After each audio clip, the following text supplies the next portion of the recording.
יש לנו שתי אפשרויות להוסיף את השחקנים לקבוצות שלנו. מדף הבית אני בוחר את הקבוצה שאני רוצה להוסיף אליה שחקנים. האפשרות הראשונה היא הנוחה ביותר לנו המאמנים, כי היא מעבירה את כל העבודה לשחקנים. אני לוחץ על Get Invite Link מדף הקבוצה, מעתיק את הקישור שהמערכת יצרה בשבילי באמצעות Ctrl+C, אחר כך לוחץ על Enter או אישור, ואת הקישור הזה אני שולח לשחקנים בקבוצת הוואטסאפ.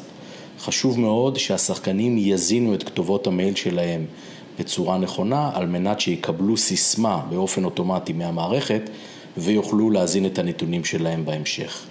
במידה ויש בעיות עם שחקן מסוים, או שאני מעדיף להזין את השחקנים בעצמי, אני לוחץ על כפתור New Player, מזין את כל הפרטים של השחקנים, שם, מין, תאריך לידה, כתובת מייל, שוב חשוב מאוד להזין כתובת נכונה, מזינים את מספר הטלפון, אין צורך לגעת בשם המועדון ושם הקבוצה, הם מוזנים אוטומטית. אתם יכולים להוסיף כמובן גם את העמדה של השחקן, לבחור בשבילו את העמדה שאתם חושבים שהוא צריך לשחק בה, את מספר הגופייה, ויש גם אפשרות להוסיף תמונה של השחקן. ואחרי שעשיתי את כל השלבים האלה, כל מה שצריך לעשות זה ללחוץ על Add Player והשחקן נוסף לקבוצה.